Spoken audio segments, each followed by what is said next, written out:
అందరికీ నమస్కారం. నేను శిరీష. ప్రస్తుతం మనతో పాటు ఉన్నారు ప్రముఖ ఆధ్యాత్మికవేత్త, జ్యోతిష్య పండితులు, దత్తాత్రేయ గణపతి ఉపాసకులు, అమ్మవారి సేవకులు మురళీధర్ శర్మ గారు. గురుగారితో మాట్లాడదాం. నమస్కారం గురుగారు. మహాదేవ. శ్రీమాత్రే నమః.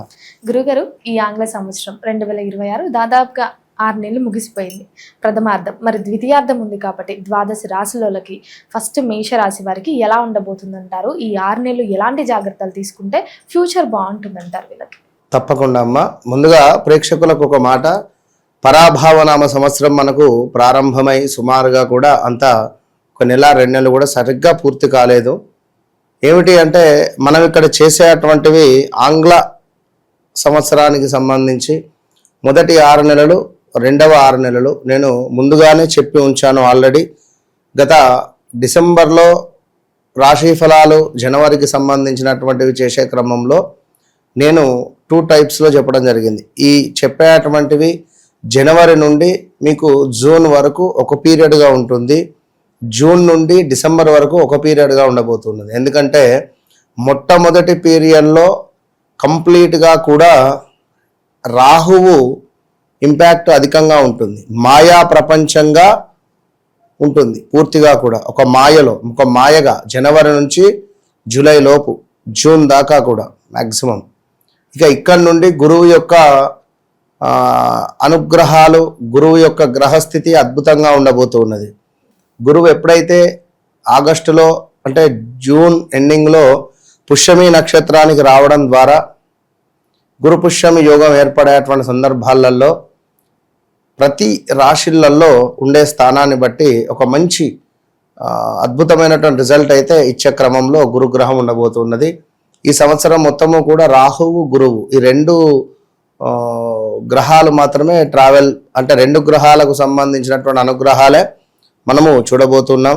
ముఖ్యంగా కూడా ఈ 2026 జనవరి నుండి జూలై ఒక ఎత్తు అయితే, మరి జూన్ నుండి రాబోయేటువంటి ఆ డిసెంబర్ వరకు, June, July, August, September, October, November, December, maximum June జూలైలో మనకు గురువు యొక్క మార్పు వల్ల మొత్తం మీద మనకు పాత సమస్యలు ఏవైతే ఉన్నాయో అవి కొంత తొలగిపోయే పరిస్థితి ఉంటుంది. ఖర్చులు, ఒత్తిడి పెరగబోయే పరిస్థితి ఉంటుంది. విదేశీ యోగాలు పెరిగేటువంటి అవకాశాలు కనబడుతున్నాయి మేషరాశి వారికి. అదేవిధంగా కెరీర్లో అవకాశాలు వచ్చినా వీరి యొక్క కోపం ద్వారా అవి కొంత దూరం అయ్యేటువంటి పరిస్థితి ఉంటుంది. అదేవిధంగా వీరు ఎక్కువగా కూడా కోపానికి రావడము అనేటువంటిది తక్కువ చేసుకుంటేనే మంచిది, అది గమనించుకోవాల్సినటువంటి విషయం.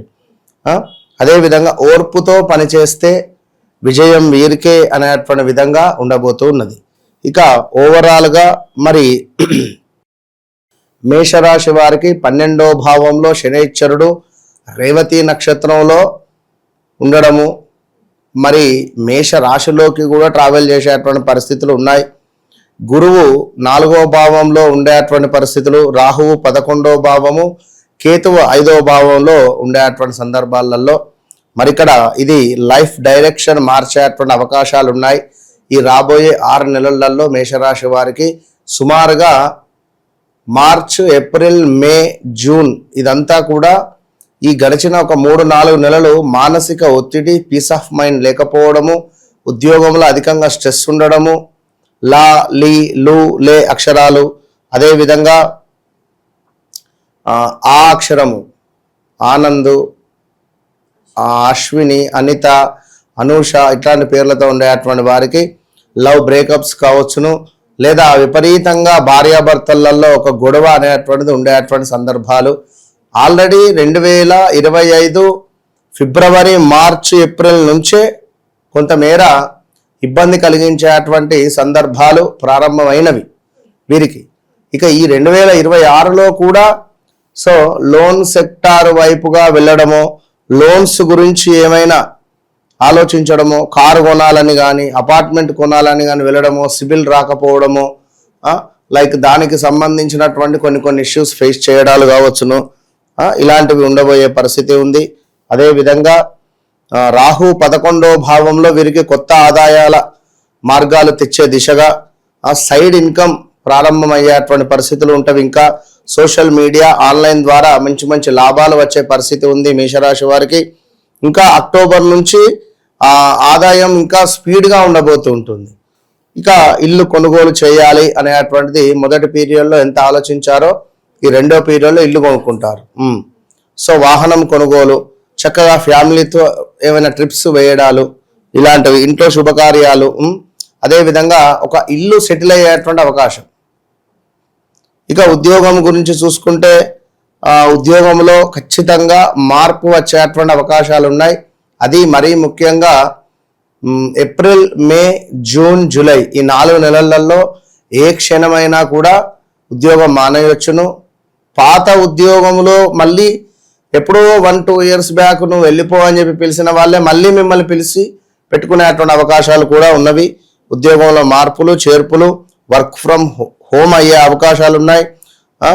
ఇంకా కొత్త స్కిల్స్ నేర్చుకుంటారు. తప్పకుండా కొత్త స్కిల్స్ నేర్చుకున్న కొత్త స్కిల్స్ మీద కొత్తగా జాబ్లో వెళ్ళేటువంటి రిక్రూట్మెంట్స్ నెమ్మదిగా కానీ స్థిరంగా ఎదుగుదల అనేటువంటిది ఉండదు. డిసెంబర్ వరకు మాత్రం ఖచ్చితంగా మంచి మార్పు మేషరాశి వారికి కనబడుతున్నది. ఏది ఏమైనప్పటికీ కూడా వ్యక్తిగత జాతక రీత్యా నడిచే దశ అంతర్దశలు అనేటువంటిది చాలా అవసరం. సో వారు జన్మించినటువంటి సమయానికి ఏర్పడేటువంటి లగ్నము, ఆ లగ్నాన్ని బేస్ చేసుకొని ఏ గ్రహస్థితి ఏ విధంగా ఉంది, సో మరి మనకు నడిచేటువంటి దశ అంతర్దశలలో ఎలాంటి అద్భుతమైనటువంటి ఫలితాలు కనబడుతూ ఉన్నాయి, మరి ఏం చేసుకోవడం ద్వారా ఈ కష్టం నుండి నాకు విముక్తి కలుగుతుంది అని అనుకునేటువంటి సిచ్యువేషన్స్ను మనం తెలుసుకోవాల్సినటువంటి బాధ్యత మనకున్నది. కనుక ఇప్పుడు ఏదో రమేషు తన జన్మనామం ప్రకారంగా తనది ఏ సింహరాశో ఏ మకర రాశో అయితే మరి రమేష్ అంటే తులారాశి అవుతుంది కదా. మరి వారు ఏం చూసుకోవాలి? గ్రాచారం చూడాలా, గోచారం చూడాలా? రెండూ చూడాలి. రెండు కూడా రెండు కళ్ళ లాంటివి.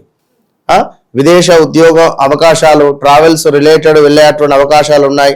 విదేశంలో సెటిల్ అయ్యే ఆలోచనలు, ఒంటరిగా ఉండేటువంటి ఫేజ్ ఇదే అని చెప్పి అర్థం చేసుకోండి. సెప్టెంబర్ తర్వాత కొంత బలంగా ఉంది విదేశీ ప్రయత్నాలకు. అదేవిధంగా ప్రేమలో కొంత దూరం పెరిగేటువంటి పరిస్థితులు ఉన్నాయి. పిల్లలపై కొంచెం టెన్షన్, అయ్యో మా పిల్లవాడు చదువుతాడా లేదా అని కానీ కొంత పిల్లలలో ఆందోళన. అదేవిధంగా భావోద్వేగ నిర్ణయాలు తీసుకోకండి ఈ యొక్క మేషరాశి వారు. 12వ భావంలో శని ఉండడం ద్వారా నిద్ర సమస్యలు, ఒత్తిడి, ఓ రాత్రి టక్కుమని తెలివి వస్తుంది. 2ంటికి కానీ 3ంటికి కానీ 4ంటికి కానీ నిద్ర పట్టదు. మళ్ళీ అరే నిద్ర పట్టట్లేదు అనిపిస్తుంది. అలా అలా అలా అలా అలా చూస్తూ సో ఒంటరిగా ఉండాలనిపిస్తుంది ఈ టైంలో. యోగా ధ్యానం అవసరం అని తెలుసుకోండి. అదేవిధంగా ఈ రాబోయే 6 నెలలలో ఇల్లు కొనుగోలు, ఫ్యామిలీ సెటిల్మెంట్ చక్కగా కూడా, వివాహం కాని వారికి వివాహము, కొత్త ఆదాయము, కొత్త మార్కెట్లో కొత్త దిశగా మీ ప్రయాణము, కొత్త ఆలోచనలు, విదేశీ యోగము, జీవిత దిశ మార్పు మాత్రం ఉంటుంది. కానీ ఖర్చులు ఎక్కువగానే ఉంటాయి. మానసిక ఒత్తిడి ఉంటుంది. ప్రేమ విషయాలలో కొంత జాగ్రత్త, బ్రేకప్స్ జరిగేటువంటి ఛాన్సెస్ కూడా ఉన్నాయి. మొత్తం మీద మేష రాశి వారు ఎవరైతే ఉన్నారో వారి వారి వ్యక్తిగత జాతక రీత్యా వారి జన్మ లగ్నాన్ని బట్టి నడిచే దశ అంతర్దశలు ఏవైతే ఉన్నాయో వాటిని చెక్ చేసుకొని ముందుకు వెళ్ళడం ద్వారా మాత్రమే వీరు ఖచ్చితంగా సక్సెస్ అవుతారు అనేటువంటి విషయాన్ని గమనించుకోండి. ఎందుకంటే నెంబర్ ఆఫ్ పీపుల్స్ చాలా మంది వస్తున్నారు, నన్ను కలుస్తున్నారు, వెళ్ళిపోతున్నారు. అంటే చాలా అద్భుతంగా వారి జీవితంలో జరిగింది, జరుగుతుంది, జరగబోయేది మనమే చెప్తూ ఉన్నాం. వారు ఏం చెప్పాల్సినటువంటి పని లేదు. కనుక నెంబర్ ఆఫ్ క్లయింట్స్ వస్తున్నారు, చక్కగా వారి వారి జీవితానికి తగ్గట్టుగా మంచి మంచి రెమెడీస్ తెలుసుకొని వాళ్ళు వెళ్తున్నారు. అద్భుతమైనటువంటి ఫలితాలు అందరికీ అందజేస్తున్నాం. కనుక ఎవరైతే కలుస్తారో మనసు నన్ను కలవక ముందు, నన్ను కలిసిన తర్వాత అనేటువంటిది వారు తప్పకుండా రాసి పెట్టుకోవాల్సినటువంటి అంశం ఇది. గురుగారు, ముఖ్యంగా ఇప్పుడు మనం జూలై నుంచి డిసెంబర్ వరకు మాట్లాడుకుంటున్నాం కాబట్టి జూన్ 2కి గురుగ్రహ సంచారం జరుగుతుంది. మరి ఈ గురుగ్రహ సంచారం ఎన్ని మంత్స్ ఉంటుందంటారు? దీనివల్ల ఎలాంటి ప్రభావం మేషరాశి వారికి కలుగుతుందంటారు? గురుగ్రహ సంచారం వల్ల ఎన్ని రోజులు అంటే మనకు అక్టోబర్ ఎండింగ్, నవంబర్ దాకా ఉంది. అక్టోబర్ తర్వాత గురువు ఏం చేస్తున్నాడు అంటే అతిచారంతో ముందుకు వస్తున్నాడు. అతిచారంతో ముందుకు రావడం ద్వారా నవంబర్, డిసెంబర్ ఇక్కడ ఎండ్ అవుతుంది. నవంబర్, డిసెంబర్ తర్వాత మళ్ళీ జనవరి, ఫిబ్రవరిలో తను బ్యాక్ వెళ్తాడు, కర్కాటకంలోకి వెళ్తాడు. ఈ సమయంలో మేషరాశి వారికి నవంబర్, డిసెంబర్ ఆల్రెడీ మనం చెప్పాం. నవంబర్ తర్వాత ఆదాయం విపరీతంగా పుంజుకునే అవకాశాలు ఉన్నాయి అని చెప్పి చెప్తూ ఉన్నాం కనుక ఇంకా వారి వ్యక్తిగత జాతక రీత్యా నడిచే దశ అంతర్దశలను చెక్ చేసుకుంటే ఇంకా అద్భుతమైనటువంటి ఫలితాలు ఉంటాయి. సో మేషరాశి వారు తప్పకుండా కూడా లక్ష్మీదేవి ఆరాధన, ఆంజనేయ స్వామి ఆరాధన చేస్తే మంచి ఫలితాలు ఉంటాయి. గురుగారు, మొత్తం మీద ఈ 6 నెలల్లో మేషరాశి వారికి ఎలా ఉండబోతుంది, ఎలాంటి జాగ్రత్తలు తీసుకోవాలో తెలియజేసినందుకు ధన్యవాదాలు. మహాదేవ్.